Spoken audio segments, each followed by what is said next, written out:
Shriraj IAS के platform पे आप सभी का स्वागत है। Mains answer writing. Mains answer writing आपके लिए मेंस में कितनी ज़रूरी है, किस तरीके से आपको आंसर्स लिखना चाहिए, उसमें जो की टर्म्स होती है ये किस तरीके से पहचानना चाहिए, क्या मेंस आंसर राइटिंग सही में एक एज दिलाती है आपके फाइनल रिजल्ट्स में, क्योंकि इंटरव्यू जो स्टेज होती है ये अनप्रेडिक्टेबल है। इसके कारण कभी कभी सिलेक्शंस रुक जाता है। तो जो मोस्ट इंपॉर्टेंट और जो एक ट्रांसफॉर्मिंग स्टेज है उसका नाम है mains, which is the most important for all examinations in UPSC. तो इस विषय पर विस्तारित रूप से आपको समझाने के लिए हमारे सीनियर फैकल्टी श्री निपुण आलम बयान सर आपको इसको प्रॉपर तरीके से समझाएंगे। Please take the advantage of this golden opportunity. Thank you. Thank you very much Prayag ji. दोस्तों, जैसे कि भी प्रयाग जी ने बताया कि मेंस आंसर राइटिंग में सबसे महत्वपूर्ण बात है कि हम आंसर कैसे लिखें। देखिए, मैं पिछले 15 वर्षों से इस एग्ज़ाम से जुड़ा हूँ और मैं हमेशा एक बात को बोलता हूँ कि इंटरव्यू की जो प्रिपरेशन है या इंटरव्यू का जो एग्ज़ाम हमारा होता है थर्ड स्टेज का, वो बड़ा ही अनप्रेडिक्टेबल होता है। यानी कि ना जाने कौन-सी बात अच्छी लग जाए और हमें अच्छे नंबर मिल जाएँ। और ना जाने कौन-सी बात सब कुछ जो है चलने के बाद ना जाने कौन-सी बात ऐसी लग जाए जिससे हमको अच्छे नंबर ना प्राप्त हों। तो मेंस का आंसर जो है वो बड़ा मायने करता है, बड़ा मैटर करता है। क्योंकि कई ऐसे स्टूडेंट हैं, ऑल इंडिया रैंक की भी अगर हम बात करें, 2020 के रैंकर थे, 2021 के रैंकर थे, कई ऐसे रैंकर हैं जिनके हम नाम जानते हैं, ले सकते हैं, कि उनके इंटरव्यू में अच्छे नंबर नहीं थे। लेकिन मेंस में उन्होंने अच्छे नंबर लिए थे, उस कारण वो टॉप भी बने। तो आज हम उस बात को जानने का प्रयास करेंगे कि एक अच्छा आंसर कैसे लिखा जाए। इसके लिए कुछ बातें हैं, मैं बताने का प्रयास करूंगा और मैं कोशिश करूंगा कि मेरी कोशिश यही है कि आपको ये काम करे और आपको काफ़ी ज़्यादा से लाभ मिले। तो जब हम बात कर रहे हैं कि कौन-कौन सी बातें उसको हम फोकस करें, किन-किन बातों पर हम ध्यान दें।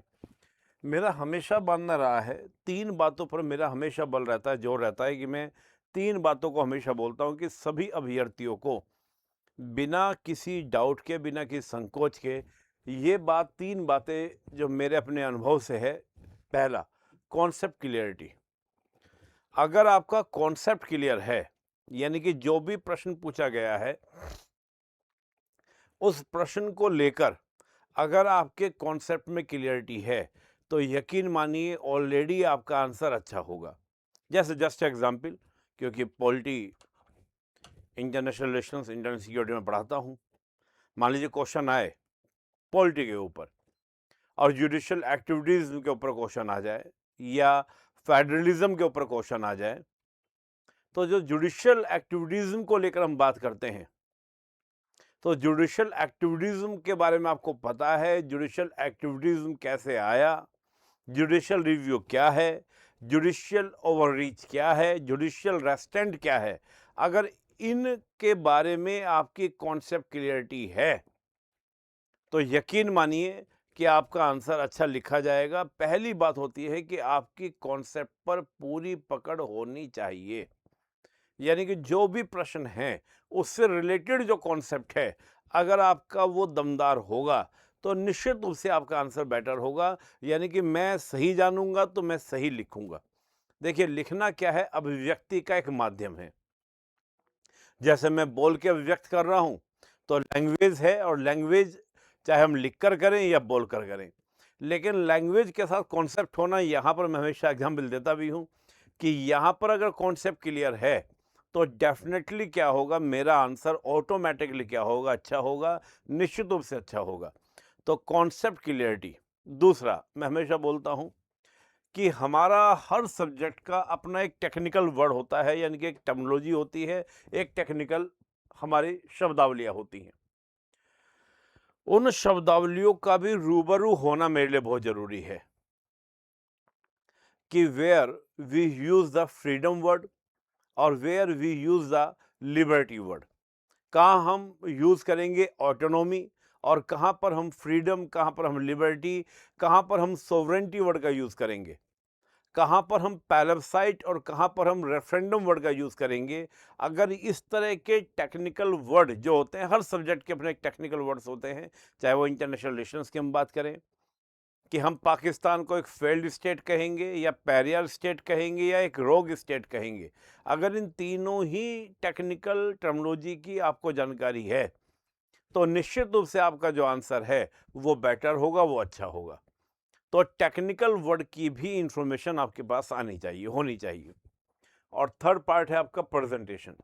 आज जो मेनली हम बात करेंगे वो प्रेजेंटेशन पर बात करेंगे, क्योंकि ये तो काम तब होगा जब आप कोई भी सब्जेक्ट को पढ़ते हैं, टॉपिक को पढ़ते हैं, तभी पढ़ते समय आप कॉन्सेप्ट को क्लियर करेंगे और टेक्निकल वर्ड को आपको क्या करेंगे, यूज़ करेंगे। तो ये दो चीज़ें तो आपको एक क्लास के दौरान, यानी कि जो भी टॉपिक आप पढ़ रहे हैं, ये आपको कंटिन्यू करना है। हम जब बात कर रहे थे किसकी, प्रेजेंटेशन और इन तीनों बातों की, तो उसमें पहला बात ये है, जब हम प्रश्न को पढ़ें, यानी कि सबसे पहली बात क्या है कि अंडरस्टैंडिंग द क्वेश्चन।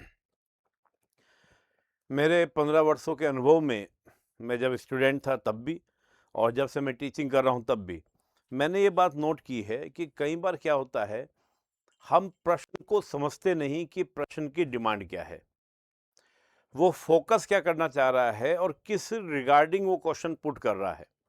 जब तक हम क्वेश्चन की मेन डिमांड को नहीं समझेंगे कि what is the main demand of the question, तब तक आप यकीन मानिए कि आप उसका अच्छा आंसर नहीं लिख पाएंगे। प्रश्न की मेन डिमांड को समझना है कि वाकई में प्रश्न का कोर एरिया क्या है, पहला ये। दूसरा, मैंने कई बार ये भी देखा है कि अभ्यर्थी ने देखा कि क्वेश्चन मान लीजिए जुडिशियल एक्टिविटीज से पूछा गया है और जुडिशियल एक्टिविटीज के बारे में हमको जानकारी है, ओके, लेकिन ये नहीं देखा कि जुडिशियल एक्टिविटीज में वो किस डायरेक्शन से प्रश्न पूछ रहा है, यानी कि जुडिशियल एक्टिविटीज के किस पहलू पर ज़्यादा बल दे रहा है, वहाँ पर मैंने फोकस नहीं किया। मैंने सिर्फ बताना क्या शुरू कर दिया कि जुडिशियल एक्टिविटीज की अवधारणा जो है अमेरिका से आई, अमेरिका में फलाने जज ने दी, फलाना बात से वहाँ से थिंकर से आई, फिर भारत में फलाना पीएन भगवती के द्वारा, मतलब तमाम तरह की बातें लिखना शुरू कर दी है। गलत, वहीं पर गलत हो जाएगा। मेरे पास कितनी इंफॉर्मेशन है उसका इसको जानने में कोई इंटरेस्ट नहीं है कि आप कितना उसके बारे में जानकारी रखते हैं, ये कतई भी उनका इंटरेस्ट नहीं है। उनका इंटरेस्ट ये है कि मैंने जो प्रश्न पूछा उस प्रश्न की मांग के अनुसार आप उत्तर दे सकते हैं या नहीं, उसका इंटरेस्ट इस बात में है। तो ये नहीं कि जानकारी मेरे पास में है उस विषय के संबंधित, उस टॉपिक के संदर्भित, और मैंने उसको लिखना शुरू कर दिया। तो जो मैंने अगला लिखा कि प्रश्न को सही ढंग से समझें, अंडरस्टैंडिंग द क्वेश्चन करेक्टली, और second, write the answer as per the demand of the question, यानी कि क्वेश्चन की डिमांड के अनुसार क्वेश्चन में उसका फोकस एरिया, कोर एरिया क्या है, ये हमको जानना पड़ेगा। इसके लिए बहुत जरूरी क्या है कि हम प्रश्न को बहुत ही ध्यान से, पूरे कंसंट्रेशन के साथ पढ़ें। जब हम प्रश्न को बहुत कंसंट्रेशन से पढ़ते हैं, तभी ये निकल कर आता है कि कोर एरिया, यानी कि इसका जो फोकस एरिया है वो क्या है। जब तक वो फोकस एरिया मैं समझ लूंगा नहीं, तो यकीन मानिए प्रश्न का उत्तर सही आने वाला नहीं है। तो हमको अपनी इंफॉर्मेशन को ये नहीं कि बस दाग देना है, भर देना है, उतना ही पर्याप्त नहीं है। बात यह है कि प्रश्न में जो इंफॉर्मेशन मांगी गई है, हम उसी इंफॉर्मेशन को दें, इधर उधर की बातें कर कर केवल शब्द सीमा बढ़ाने का प्रयास ना करें। और मैं हमेशा बोलता भी हूं कि अगर 200 शब्दों में पूछा गया तो 200 शब्दों का मतलब उसमें लिखा है मैक्सिमम 200 वर्ड, मैक्सिमम 150, मैक्सिमम 250। तो हम अपने शब्दों की सीमा मैक्सिमम 250 रखें। कम हो जाए, कम से मतलब नहीं है, कम तो बिल्कुल पसंद किया जाएगा, बल्कि पसंद क्यों किया जाएगा, इसने कम खर्चे में, कम शब्दों में अपनी बात को सटीकता से रख दिया। तो मैं हमेशा बोलता भी हूं कि आपका 250 की जगह 220 हो जाए, 230 हो जाए, 210 भी हो जाए, कोई इशू नहीं है। यानी कि आप 210 शब्दों में अपनी बात को सही तरीके से रख देते हैं तो वो बात भी स्वीकार्य होगी, पूरा 250 वाली ही बात मानी जाएगी। ये नहीं कि हमको पेज भरना है, ये ज़रूरी है। ज़रूरी क्या है कि जो प्रश्न में पूछा गया है, जो जाना गया है, जाना जा रहा है, वो आप लिख पा रहे हैं या नहीं, ये महत्वपूर्ण सबसे बड़ी बात है। सेकंड में बात जो मैं कहूँगा आप लोगों को, वो ये प्रश्न की प्रकृति के अनुसार वस्तुनिष्ठ प्रश्न मुख्य पक्ष पर बल दें, यानी कि in objective question focus on the main points. Question भी दो तरह के होते हैं, ऑब्जेक्टिव नेचर के होते हैं, जैसे बताइए what is the silent feature of the constitution, ये आपका एक ऑब्जेक्टिव नेचर का क्वेश्चन हुआ। मान लीजिए क्वेश्चन ये आता है कि संविधान सभा के सामने, यानी कि जो कॉन्स्टिट्यूट असेंबली थी, संविधान निर्माण के समय उसके सामने क्या चैलेंजेस थे, क्या चुनौतियां थी, और उन चुनौतियों के समाधान को लेकर जो संविधान का निर्माण किया गया, कॉन्स्टिट्यूशन को जो फ्रेम किया गया, उसके गहराई में या उसके मूल दर्शन पर आप फोकस करें।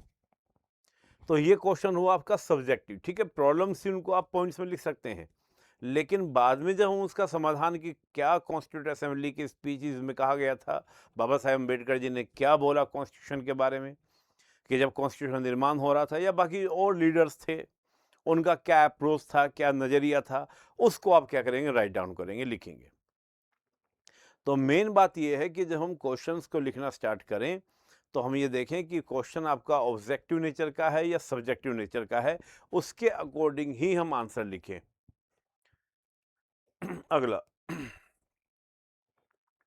जो हमारे डायरेक्टिव वर्ड्स होते हैं, यानी कि जिसको हम निर्देशात्मक शब्द बोलते हैं, कि उसमें क्या लिखा है, एनालिसिस करने को लिखा है, डिस्कशन करने को लिखा है, या लिखा है कि आप कॉन्क्लूजन दे, है ना, तमाम तरह की हिंदी में समीक्षात्मक करें, व्याख्यात्मक करें, विश्लेषण करें। इस तरह के अगर शब्दों का प्रयोग है, तो उन शब्दों के मायने भी हमको पता होना चाहिए। मैंने कई बार ये भी देखा है कि कई बार अभ्यर्थी जो हैं, इन शब्दों के मायने समझे बगैर ही अपनी बात को लिखना या कहना शुरू कर देता है, उसमें भी समस्याएं क्या होती हैं, आती हैं। तो हालांकि मैं आज ये बताऊंगा कि इन शब्दों के मायने क्या हैं। तो इन शब्दों के जब मायने पता होंगे, तो वो उसी के बाद आप प्रश्न को क्या कर पाएंगे, बेटर तरीके से राइट डाउन कर पाएंगे, लिख पाएंगे।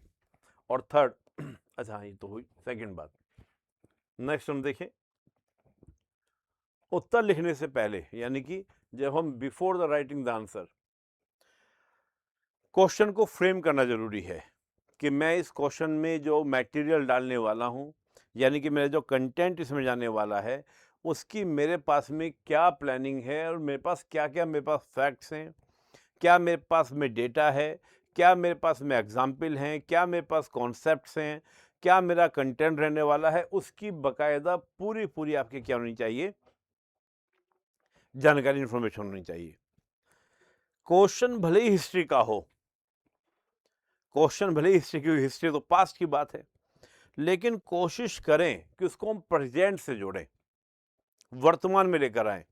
इतिहास का वही हिस्सा हम पढ़ते हैं जो कहीं ना कहीं प्रेजेंट में हमको सिखाता है। हमें इतिहास से कोई मतलब नहीं है, हजारों हजारों साल का इतिहास है, कौन जानेगा इतना इतिहास, कोई मतलब नहीं जानने का। जानना उसी इतिहास को है जो आज भी प्रेजेंट में रिविलेंस रखता है, जो आज भी हमको कुछ सबक दे रहा है, कुछ सीख दे रहा है, चाहे वो गलत बात का कि ये गलतियां हुई थी तुम मत दोहराना, और ये सही हुआ था इसको दोहराओगे तो ये से क्या होगा, रिजल्ट निकलेगा। तो हिस्ट्री भी वही है यूटिलाइज, जिसका आज कोई ना कोई प्रेजेंट में रिविलेंस रखती है, नहीं तो हिस्ट्री भी अपना रिविलेंस खो देती है अगर प्रेजेंट से इसका कोई संबंध नहीं बनता है। हम अगर कोई पॉलिटी का क्वेश्चन लिख रहे हैं तो वहाँ पे आर्टिकल्स का जिक्र आना चाहिए, हिस्ट्री का लिख रहे हैं तो प्रेजेंट रिविलेंसी उसका जिक्र होना चाहिए, ज्योग्राफी का लिख रहे हैं तो ज्योग्राफी में भी कुछ ना कुछ प्रेजेंट उसका दिखना चाहिए। जैसे मान लीजिए कहीं वोल्केनो की बात हो रही है, कहीं पे अर्थक्वेक की बात हो रही है, जैसा अभी हाल में टर्की में आया, recently we saw in Turkey, कि हमको ये इम्पैक्ट देखने को मिले। तो हमेशा उसको करंट से जोड़ने का प्रयास करें, यानी कि प्रेजेंट हो रही इंसिडेंट से जोड़ने का प्रयास करें, तो वो बात और ज़्यादा क्या होती है, प्रामाणिक भी होती है और क्लिक भी करती है कि हाँ, इसने ये नहीं कि ये केवल किताबी है, किताब पढ़ा है कि नहीं, ये देश दुनिया को देख रहा है, जान रहा है, अवेयर बंदा है। वो नहीं कि बस पोथी पोथी जगमुआ, उस टाइप का पर्सनैलिटी नहीं है कि एकदम किताबी कीड़ा नहीं है। और देखिए सिविल सर्वेंट में सिविल सर्वेंट किताबी नहीं पसंद किया जाता है। सिविल सर्वेंट वो पसंद किया जाता है जिसने जो पढ़ा उसको प्रेजेंट की सोसाइटी से जोड़ा, पॉलिटिक्स से जोड़ा, प्रेजेंट का जो भी इकोनॉमिकल सिनेरियो है, पॉलिटिकल इश्यूज चल रहे हैं, उनसे वो लिंक कर पा रहा है, नहीं कर पा रहा है। क्योंकि हमको ज़ाहिर सी बात है वो पढ़ाई लिखाई सारी हमको क्या करनी है, अपनी इम्प्लीमेंट करनी है जब हम सर्विस में जाएंगे। तो हम उसको कितना रिविलेंट कर पा रहे हैं उस पर बात क्या होगी, सारी महत्वपूर्ण होगी। तो प्रेजेंट में उसको क्या करना है, लिंक करना है, प्रेजेंट में हमको जोड़ना आना चाहिए। फिर मैप है, डायग्राम है, फ्लो चार्ट है, इनका प्रयोग करें, होना चाहिए। लेकिन ये भी क्या है, क्वेश्चन की डिमांड के अकॉर्डिंग होना चाहिए। हम ये नहीं कि हर जगह अपना फ्लो चार्ट बनाने का प्रयास कर रहे हैं, हर जगह मैप बनाने का प्रयास कर रहे हैं। मैं एक बार को देख रहा था, तो 10 मिनट उन्होंने एक मैप बनाने में लिया। मैंने कहा कि 20 क्वेश्चन आएंगे और अगर तुम एक मैप 10 मिनट तक बनाओगे तो 20 के 20 क्वेश्चन कैसे, और केवल मैप बनाने से बात नहीं बनेगी, मैप के साथ लिखना भी होगा क्योंकि रिटन एग्जाम है। फिर तो चित्रकारिता की परीक्षा होती कि चित्रकारिता करें, और आपको देखना होगा कि मुझे 20 से 20 के 20 क्वेश्चन मेरे को लिखने चाहिए। मैं हमेशा एक बात को बहुत बोलता हूँ कि हम किसी भी एग्जाम की बात करें, यूपीएससी की बात करें या स्टेट पीएससी की बात करें, कई बार अभ्यर्थी कि मैं ऐसा आंसर लिख कर आऊँगा एकदम शानदार। मैं कहता हूँ कितना भी शानदार आप लिख लें, 10 में से मैक्सिमम टू मैक्सिमम 7 नंबर, बहुत ही हद हो गई तो 8 नंबर। और आपने क्या किया कि एक प्रश्न का उत्तर लिखने में आपने 12 से 15 मिनट अपने खर्च कर दिए, एक प्रश्न का उत्तर लिखने में। तो इसका मतलब क्या होगा कि आपके कई क्वेश्चन छूटने वाले हैं। और अगर 15 क्वेश्चन आप किसी में देते हैं, 15 मिनट देते हैं एक क्वेश्चन को लिखने में, तो 20 क्वेश्चन के साथ आप कैसे जस्टिफाई कर पाएंगे? सिंपल सी बात है। और ऐसा तो होता नहीं है कि आप लिखना शुरू कर देंगे, प्रश्न को पढ़ेंगे भी, कुछ 10-15 मिनट आपकी ऐसे भी खर्च होंगी। तो होता क्या है, मुझे बच्चे आके बोलते हैं सर प्रश्न मेरे छूट गए, मैं 3 प्रश्न 4 प्रश्न नहीं लिख पाया। तो मैं हमेशा बोलता हूँ कि उस तरह का ज़्यादा मैपिंग उतनी बहुत भयंकर ना हो कि वो क्या है कि ये तो बिल्कुल मकबूल फ़िदा हुसैन हैं या ये तो राजा रवि वर्मा हैं, ये कहाँ थे आज तक।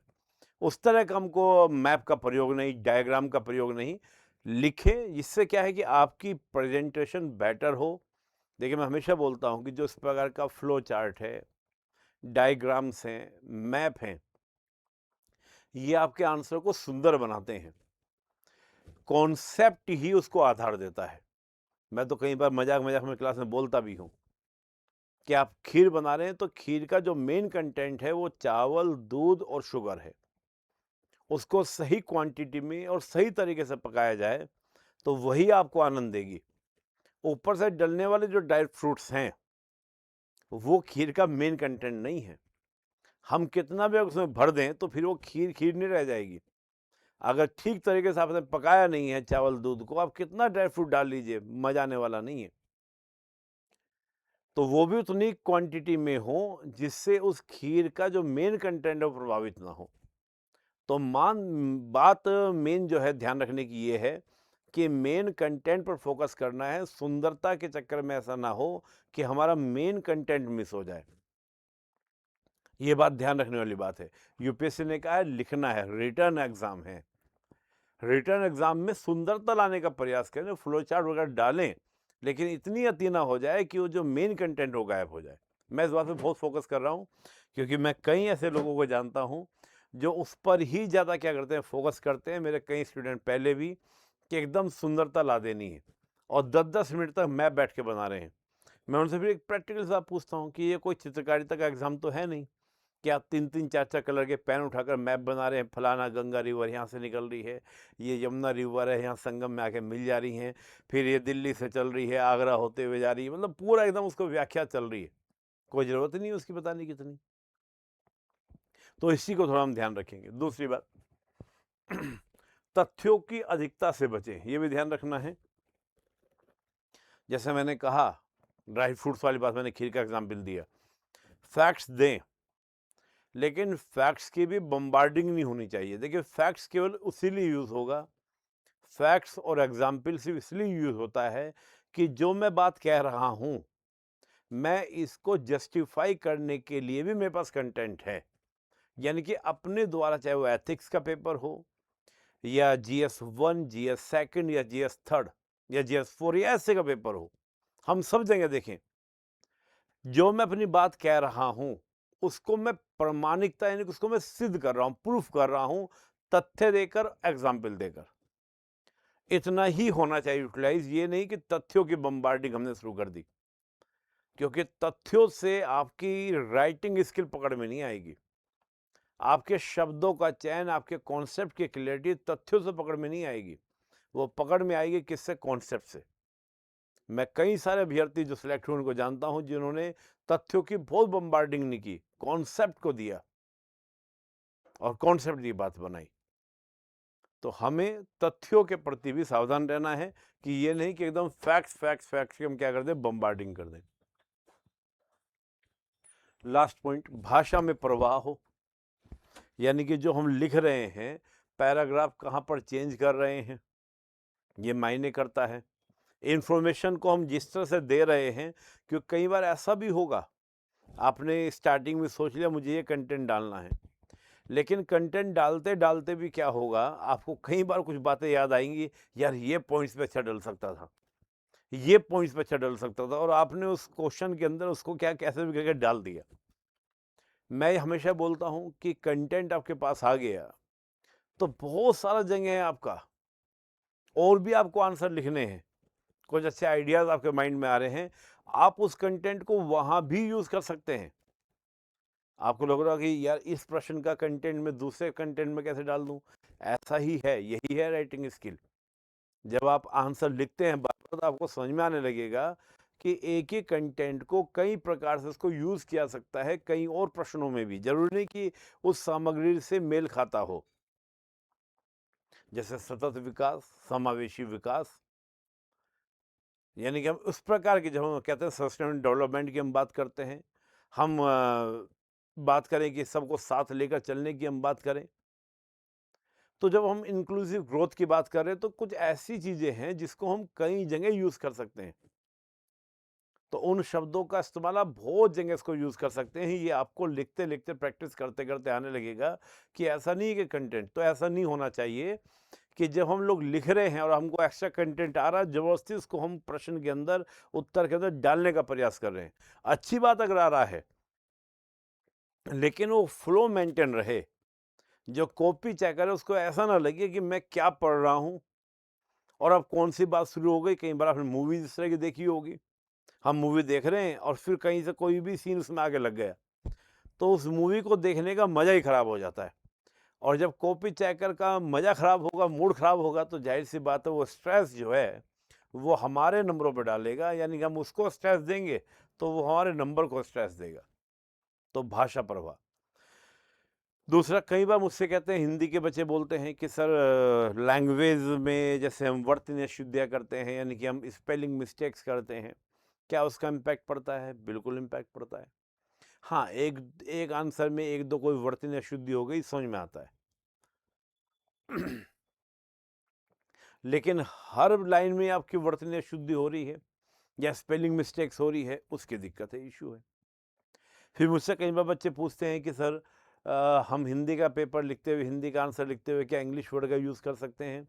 देखिए बिल्कुल कर सकते हैं, लेकिन उसको देवनागरी में लिख सकते हैं। मुझसे कई बार पूछा गया कि इंग्लिश का आंसर है, क्या हम उसमें संस्कृत का लिख सकते हैं? बिल्कुल लिख सकते हैं, कोई इश्यू नहीं, संस्कृत में ही लिखिए आप, कोई इश्यू नहीं है। लेकिन बात ये कि हमें अपने मीडियम का ध्यान रखना है कि अगर मैं हिंदी में लिख रहा हूँ तो मैं फ्रीडम को ऐसे लिख के काम चला सकता हूँ, कोई इश्यू नहीं है, बात खत्म हो गई। मैं लिबर्टी को लिबर्टी ना लिखकर मैं लिबर्टी ऐसे लिख सकता हूँ। और मैं बोलता भी हूँ हमेशा कि हमको लिबर्टी और फ्रीडम का अगर अंतर पता है, तो हम स्वतंत्रता लिखने के बाद ब्रैकेट में मेंशन करेंगे कि मैं लिबर्टी को यहाँ पर संबोधित कर रहा हूँ, ताकि एग्जामिनर पे ये बात प्रभाव पड़ता है कि हाँ, ये जान रहा है what is the difference in between freedom and liberty. तब इसने स्वतंत्रता के बाद उस वर्ड को यूज़ किया। ऐसे हम इंग्लिश में बात करेंगे, इंग्लिश में भी ये बात आती है। इंग्लिश का हमने कोई टर्म लिखा, अब जैसे पंथ सेकुलर, अब सेकुलर को हिंदी में कई जगह, और देखिए वेस्टर्न सेकुलरिज्म अलग है, इंडियन सेकुलरिज्म अलग है, तो सेकुलर लिख के ब्रैकेट में पंथ निरपेक्ष लिख दीजिए। चाहे वो पंथ निरपेक्ष आप सिंपल हम बात करें तो पंथ निरपेक्ष ऐसे लिख के हम ब्रैकेट में सेकुलर लिखने के बाद लिख सकते हैं कि भारत इसको फॉलो करता है, पंथ निरपेक्ष को। तो उस तरह के शब्दों का आप ध्यान रखें आंसर लिखते समय। अच्छी हैंड राइटिंग, मुझसे कहीं पूछा गया कि सर अच्छी हैंड राइटिंग, मैं जब पढ़ता था तो मेरे एक मित्र थे, मैं नाम तो नहीं लूँगा, अब तो सिलेक्टेड हैं, उनके आंसर राइटिंग ऐसी थी कि हम उनका आंसर कहीं पढ़ते थे कि उन्होंने 4 बार मीन्स लिखा था, चारों बार उनका नहीं हुआ था। फाइनल अटेम्प्ट में उनका हुआ, ओबीसी से थे। तो उनको हम एक ही बात बोलते थे कि आपकी आंसर राइटिंग ऐसे, आपका जो मतलब सुंदर राइटिंग आपकी नहीं है। होती तो हद ये थी कि जब वो अपना लिखा हुआ कई बार नहीं पढ़ पाता था, तो मैं कहता था भाई जब तुम अपना लिखा खुद नहीं पढ़ पा रहे हो तो सोचो एग्जामिनर तुम्हारे आंसर को कैसे पढ़ पाता होगा, ये सोचने वाली बात है। बोलते हाँ भाई। तो धीरे धीरे उसका भी तरीका है कि थोड़ा वर्ड को बड़ा लिखें, थोड़ा खुला लिखें, 2 वर्ड के बीच में जगह छोड़ें थोड़ा।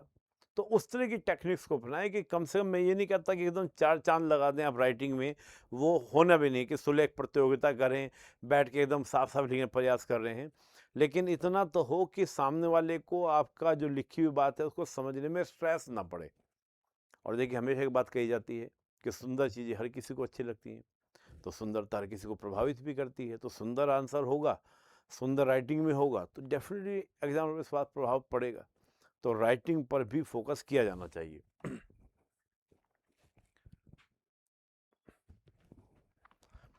अंत में हम ये बात कहेंगे कि पेज को आप आकर्षक बना सकते हैं। जैसे मैंने कहा आप मैप का प्रयोग करें, हालांकि मैंने देखिए पूरा वर्ल्ड का मैप दिखाया, ये सिर्फ दिखाने के लिए है, इतना भयंकर मैप आपको नहीं बनाना है।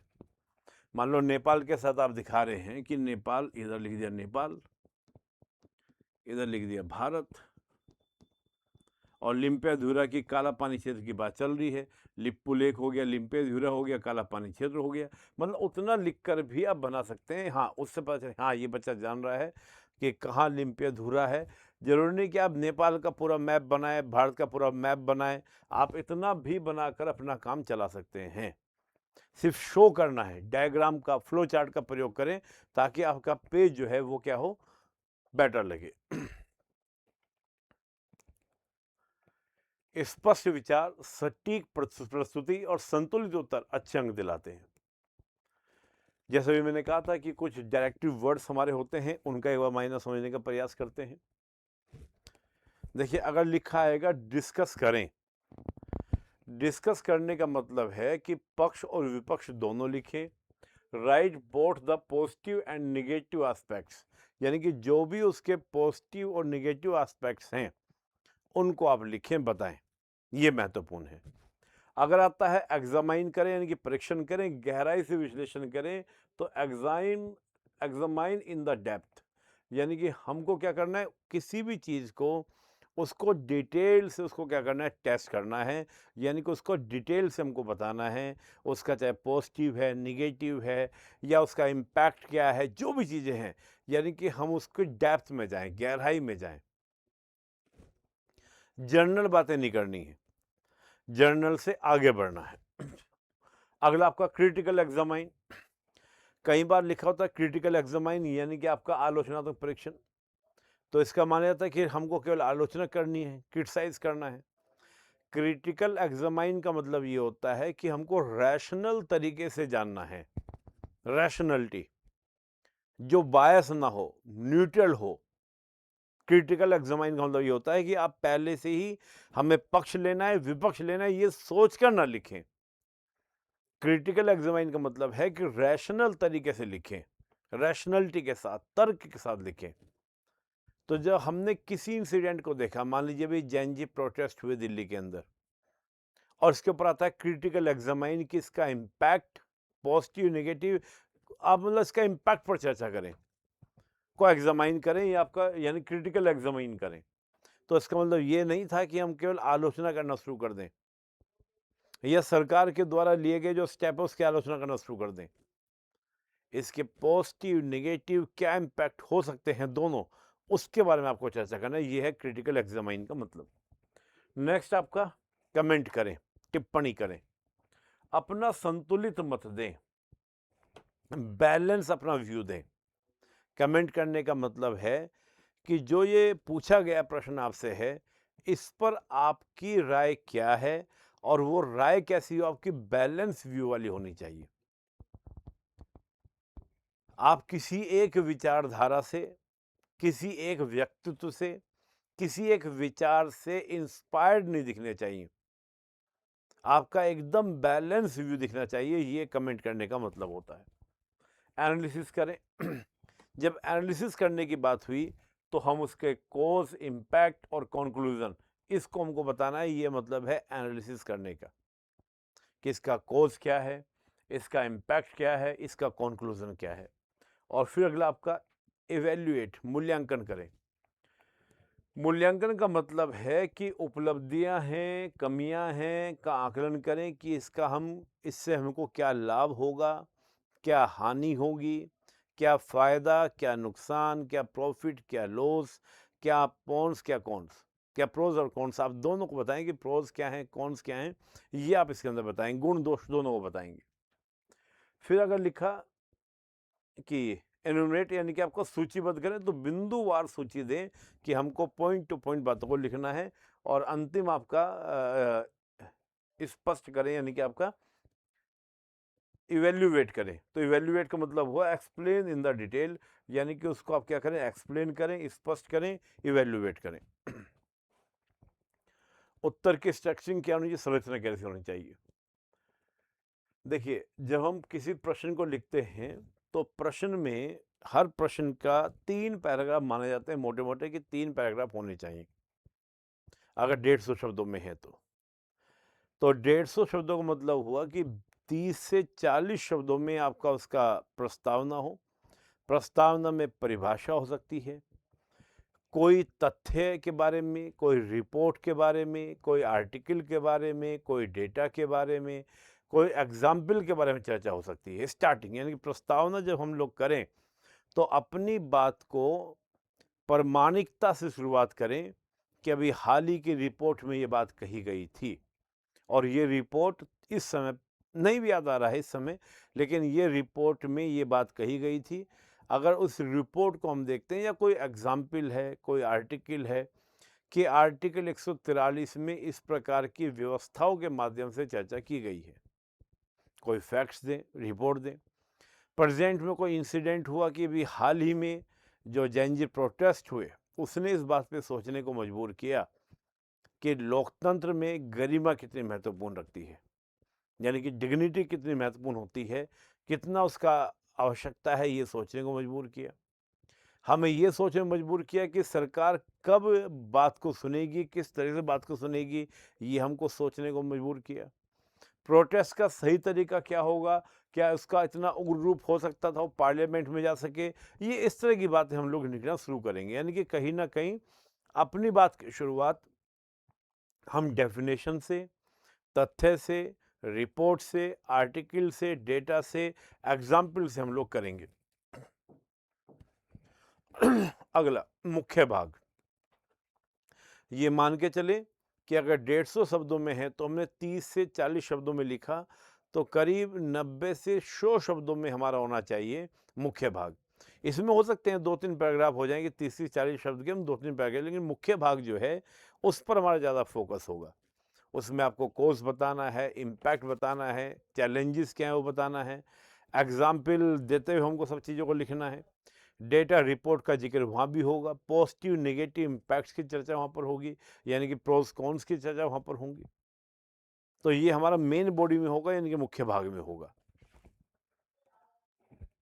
और अंतिम आपका कंक्लूजन, जितना प्रस्तावना उससे ये मान लीजिए 10 शब्द कम, यानी कि अगर हमने 30 से 40 शब्द लिखे हैं प्रस्तावना में, तो 20 से 30 शब्दों में हमारा कंक्लूजन हो जाएगा।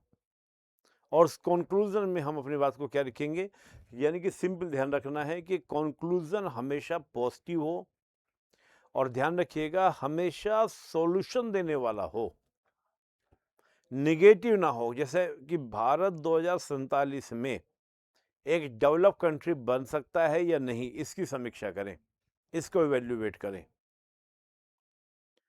तो जो कंक्लूजन है कि इन बातों पर अगर हम फोकस करें तो डेफिनेटली वी रीच या वी अचीव आवर गोल।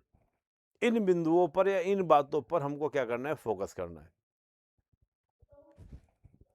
आगे हम कैसे बढ़ सकते हैं, ऐसी बातें उसके अंदर हो कि अगर ये चीजें हमें करना ही है तो हमारे ये रास्ते हम अपनाएं तो डेफिनेटली वी अचीव आवर गोल।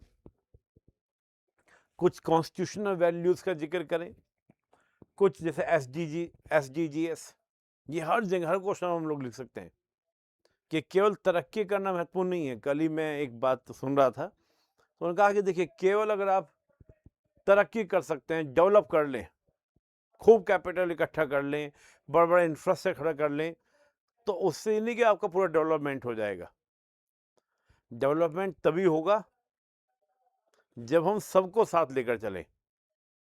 यानी कि ये नहीं कि 5% आबादी, 10% आबादी तो एकदम रिच हो गई और बाकी 90% आबादी एकदम पीछे पड़ी है, पीछे रह गई है। तो इससे तो क्या होगा, चुनौतियां भविष्य में खड़ी होंगी, भविष्य में चैलेंजेस आएंगे। और लास्ट में आपका, जैसे हम बात करें कि किसी अच्छे विचारक की बात कर सकते हैं, गांधी जी, अंबेडकर की हम बात करें, गांधी जी की बात करें, ये सब लोग तो क्या है, इन्होंने बड़े अच्छे अच्छे विचार दिए हैं। हम अच्छे अच्छे सिद्धांतों की बात कर सकते हैं, जैसे हम वसुधैव कुटुंबकम की बात करें, उस तरह की बातें हम लोग कर सकते हैं। प्रश्नों के प्रकार को भी थोड़ा देखिए कि कहाँ पर मैंने ये विशेष रूप से लिखा, कि मैं कई बार देखा हूँ कि कई बार ये समझ में नहीं आता कि कहाँ पर हम बुलेट पॉइंट्स ज़्यादा दें और कहाँ पर हम पैराग्राफ्स का यूज़ करें। तो अगर क्वेश्चन पूछता है इस तरह का कि लिस्टिंग वाला हो, कोज वाला हो, चैलेंजेस वाला हो, मेजर्स वाला हो, तो वहाँ हम बुलेट पॉइंट्स का यूज़ करें, यानी कि हम पॉइंट्स में लिख सकते हैं। लेकिन अगर डिस्कस लिखा है, एनालिसिस लिखा है, एग्जामाइन लिखा है, तो छोटे छोटे पैराग्राफ प्लस पॉइंट्स का यूज़ करें। लेकिन अगर क्रिटिकल एग्जामाइन की बात है तो वहाँ पर हम पैराग्राफ भी लिखेंगे, पॉइंट्स में भी लिखेंगे और एक बैलेंस व्यू को भी हम देखेंगे। इन 3 बातों से आपको बेस बना सकते हैं, आधार बना सकते हैं।